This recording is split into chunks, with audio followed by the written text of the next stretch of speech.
Hi, and how's everybody doing? It's Paul from Magpie 24/7. Apologies about radio communications being down recently, but it has been a very, very busy time indeed for yours truly. And of course, with the games coming thick and fast, it's literally just been a case of going to matches, taking it all in, and enjoying the fucking ride. Because it's been an absolutely class week for Newcastle United. That's ahead of tomorrow's game against Bromley at St James's Park.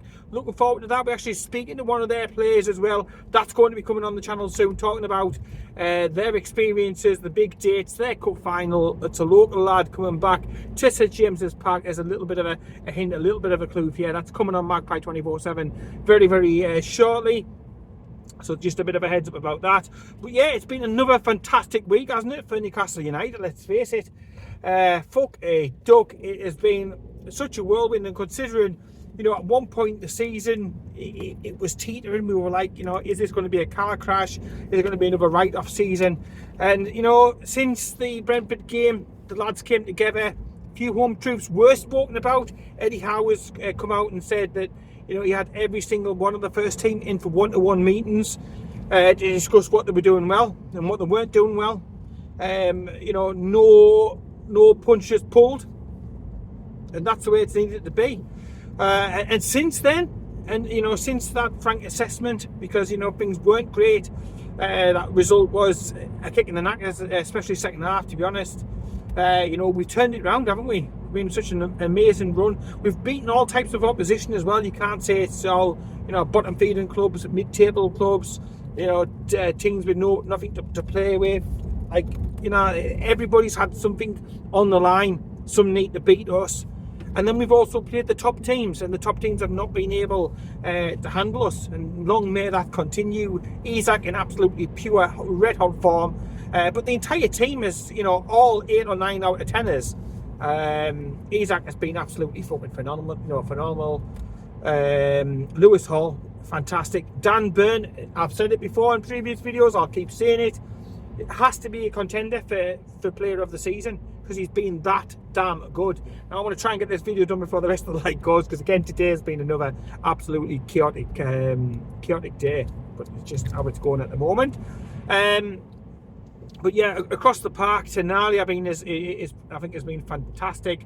The balance in midfield, that's what really stands out from earlier in the season. You know, I wouldn't swap the 3 we've got in the middle who are playing so well. I wouldn't swap them for any other 3 in the Premier League. And you can't really say any higher praise than that. They are absolutely fantastic. Full of running. If you look at the running stats, the 1, 2 and 3 up in the Premier League with regards to running, cover every blade of grass, physicality, aggression, you know, moving, plugging the gaps in, getting the balls forward, getting the team move forward, protecting the defence, supplying the attacking line. You name it, they are doing it. It's all action, all go, all non-stop, and teams know what's going to happen, but they just seem you know, unable to counter the Newcastle United machinery, as it were. So happy days, very much happy days. And in the past week, to be able to go to Old Trafford, a place we historically fucking stink out, to be honest, let's face it. You know, I think there was obviously the Magpie one, and you go back to the 70s, early 70s, before we had any sort of victory down there. To go and get a victory there, that was a statement. You know, yes, they are struggling this season, they're not doing great, but they've got players there who are like £300,000 a week. You know, it's David versus Goliath as far as I'm concerned financially, on the budgets that each club have got. Pound for pound, we're extracting all the value, squeezing every fucking ounce out of these lads. They're putting everything on the line for the cause. It's fantastic to see. So to go away, beat them, go to Spurs, and literally just, again, no time to do any training out like that. Literally just go down with a game plan, and it's literally a case of not looking at the opposition, and it's a case of looking at what we're doing. And that's what I really, really like. It's all about, you know, Newcastle United. At the end of the day, we put our game plan, and again, I thought that we did a masterclass over Spurs, really outsmarted them, outwitted them.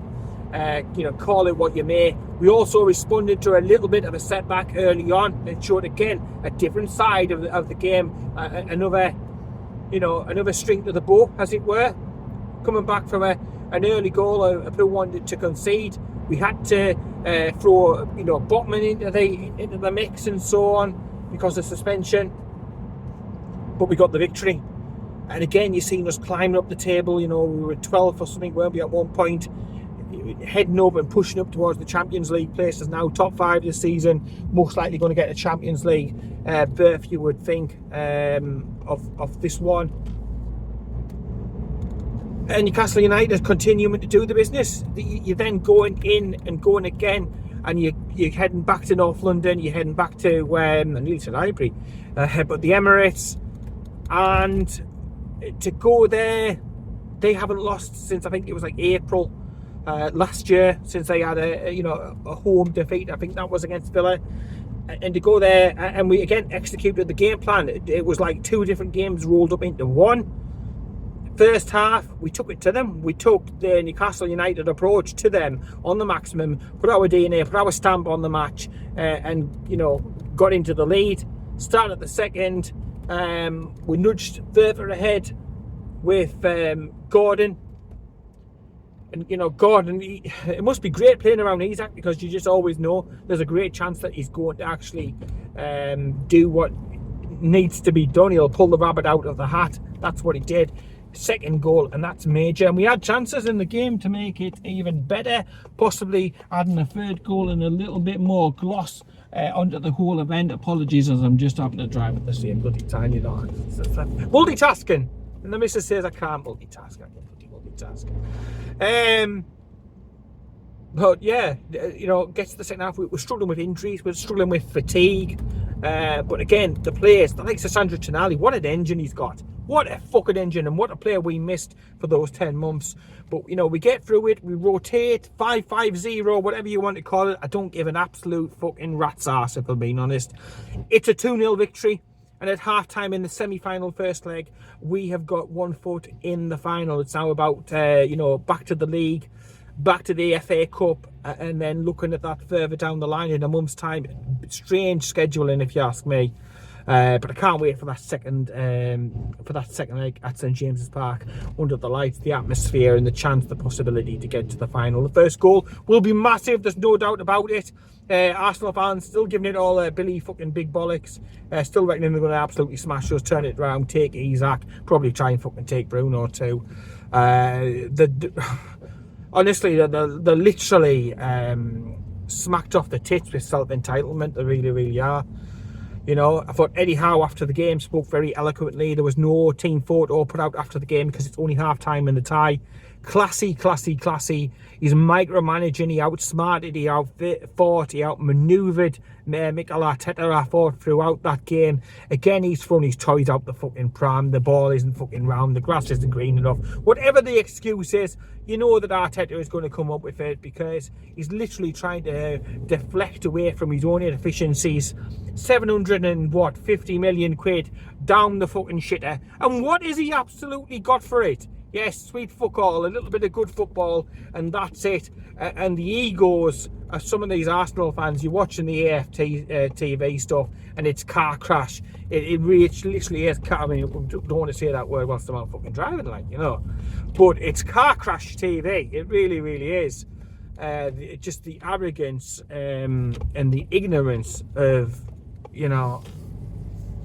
their fan base. And I really hope that we get the early goal. We score a couple of goals and really, really stick it to them. Sitting them there hearing them fucking whine about level 7 and all the steps. Stay at home. Stay at home. If you can't be arsed, then stay at home. Bitching about it. It's like that for safety reasons. It's like that because there's an actual issue in the stadium, that it needs to be like that. The safety certificate, the council, the experts have said it needs to be this way. So stop bitching about it. How long has it been like that, and folk are still bitching and whining and complaining about it all and stuff? So I find it hilarious, just like the arrogance about Isaac. You might as well say, it's like, he's going to be an Arsenal player, this, that and the other. And you can want all you want. There's things I want in life. Doesn't mean that you're going to fucking get them, does it?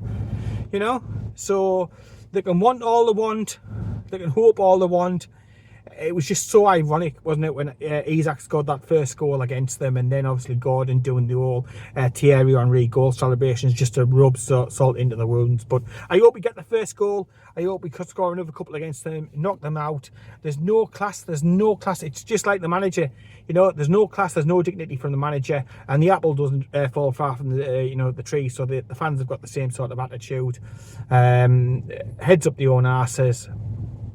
Just no class. No class at all. And I've seen people on Talk Sport and stuff afterwards, oh, it's this cup, it's that cup. You weren't saying that beforehand, you know? And for all that money, what have you got to show for it, really? The odd FA Cup, you're counting charity shields as major honours. Just on, oh, unbelievable, unbelievable. It just doesn't hurt. It doesn't hurt to have a little bit of humility when you're a club who have spent all that money and are fighting up there. You've got the cartel protection from the league and everything, you know. We haven't got any of that, and yet still we're 2-0 up, and they couldn't take that. I love that in some of the videos, like, look, we're 2-0 up, we're 2-0 up, we're 2-0 up. Talking about history, talking about 50, 60, 70 years since you've won anything. And it's like he was saying, but yeah, we're talking about today's game. We're not talking about fucking, you know, 7 decades ago. But I can't wait until the day that we do set the record straight. Not only I've waited all my life for it, and I can't wait just because of that, but it's going to shut so many people flapping the gums, chatting shit, trying to suggest crap, trying to say, oh, you're not a big club unless you've won this, that, or the other. Go talk, just fuck off, you know what I mean? Complete and utter bollocks. But you've got to sort of shake your head and laugh at some of that AFTV circus shit. It did tickle me that some of the Newcastle United supporters on the night went down and had a little bit of a sing-song whilst they were trying to do the content. That was good. I like that a lot. But certainly what I do like is the fact we're on a 7-game run now without taste and defeat. Well, a difficult game tomorrow. I say it's difficult more in the sense of a banana skin. Obviously, ex-Newcastle United coach Woodman, he is back. Andy Woodman, he is back on Tyneside, bringing his Bromley side up here. It will be a much changed, much rotated side. We know that. The likes of Isaac and stuff have been rested over the last couple of days. They're back into training today. Trying to wrap up before the light totally and utterly fucking goes. Apologies, like I said, it's just been such a difficult time juggling Magpie 24/7 with everything else. So yeah, a rotated side. I think if I was to predict the sort of side we're going to get tomorrow, it will be some first team players, and then there'll also be some players in there who just need minutes. So you got I won't say his name, you know, there's no point me even trying to say his name. But I think Dabazas number 2, he'll get a go between the sticks. It's not bad, is it, having the Greece national keeper as your third choice? And this is what I mean. It should still be a golfing class, even though it's a much rotated side tomorrow. So Dabazas number 2, he will start in goal. Right back, Kieran Trippier, I expect him to start at right back. In the middle, Fabian Schär's missed the last 2 through suspension, through yellow card suspensions, which is a stupid fucking rule and needs looking at. Beside him, it's got to be Lloyd Kelly. I hope he has a good game, I really, really do. He was bullied the last time that he played for us and made a start against West Ham.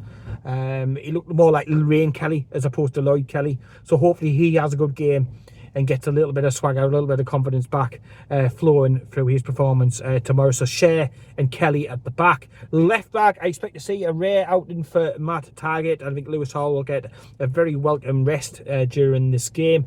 In the middle, I expect to see changes again. I can't imagine that the likes of Tonali and Joe Linton will be played. I think Magpie will. That's a definite. Sean Longstaff will be playing in there. That's a definite. And I think the other one will probably be Willock, because he needs more minutes. He needs game time. So those 3 in the middle. One side, Harvey Barnes. The other side, Miguel Miron. He couldn't get on any rides in Paris at Euro Disney. He wasn't quite tall enough, so he's came back, and I expect to see him during tomorrow's game. Give Murphy a little bit of a break, a little bit of a breather. Murphy might be on the bench. It might be one of them. So I think it'll be a mismatched bench as well. But up top, big Willie Asula up top.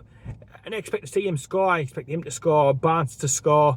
And I'm looking at a sort of a 2 or 3-1, because at the same time, I wouldn't be surprised if they got some sort of goal, throughout the game. It's typical Newcastle United, and I take nothing for granted. I remember the Cambridge game, so I'm not going to be bragging about anything. I'm not going to be taking anybody for lighted. You've got to pay your respect to the opposition, something that Arsenal did not do. And Eddie Howe will certainly do that. He'll have the utmost respect for the opposition for that game tomorrow. On the bench, I expect to see quite a few with the youngsters, and hopefully if we have got a couple of goals and we're in a comfortable position, we can sort of try and bring some of these players into it, and Alex Murphy, Sanazai, somebody, those type of players who need that exposure to first team football. It seems the perfect opportunity for me to be able to bring in some of these lads starting in the FA Cup tomorrow. We've got some talented youngsters. It's just a case of giving them the opportunity, creating the pathway from the reserve, from the youth team through to the first team. So let me know, who would you put on the bench? Who would you start? Is it going to be a bit of a mixed team like I've just sort of gone through there? Are you feeling confident? And just generally, how are you feeling after the past week? It's been absolutely monumental. It really, really has. Thoroughly enjoyable. We've played some great football, different styles, different sides of the game. And the lads are giving everything. And that's all we'll ever ask for. If they give everything and they fall short, then that's one thing. But it's such a happy place, Newcastle United, at the moment, and hopefully, fingers crossed, you never know, we might do a transfer or two to be able to improve the mood even further and improve and strengthen that squad. That would be absolutely fantastic. Doesn't look like Dubs is going, does it? It looks as if we're going to keep him through to the end of the season, giving him a little bit of a sweetener to be able to up his wages, because obviously he could have gone, couldn't he, through to Saudi Arabia and earned an absolute boatload of money, but instead he's going to stay, honour his contract, a little bit more money. It's a win-win. We get to keep the keeper who's banging form, and it just covers the bases. We don't want another repeat performance of what went on around the cup final. Pope does have injury spells, he does miss games and stuff like that, so you've got just to be ever so careful with what we've got and the fixtures and the schedule that we've got coming up. So pleased that looks like Dubs is going to be staying. I wouldn't be surprised if one or two of the others moved out. Talking about Jamie Miley perhaps heading out on a permanent deal. There's obviously the likes of Isaac Hayden. He's gone out on loan again. Another loan spell. He's still got another year left in his contract. Obviously, honestly, he needs to just go full time. I was hoping it was going to be a permanent, but it is a loan. So he's gone out of the door as well. And just finishing on a bit of news about Paul Dummett. Paul Dummett has dropped from the Champions League and the Premier League, playing with us, to Wigan at the beginning of the season. Played a couple of games, not even half a dozen games for Wigan, and now he's dropped down to team up with Iron Mike over at Carlisle as they fight for their absolute lives. They're at the foot of the Football League at the moment, so I hope it goes really, really well for Paul Dummett down at Brunton Park. Get a few results, get them up the table and save them, and decent, especially as well Iron Mike, fucking smashing lad, isn't he? So fingers crossed he can help turn around the fortunes there over at Carlisle. Anyway, I want to leave it there because I'm losing the light, but in the meantime, take care, keep it tuned, follow us on all of our socials, and I'll speak to you later.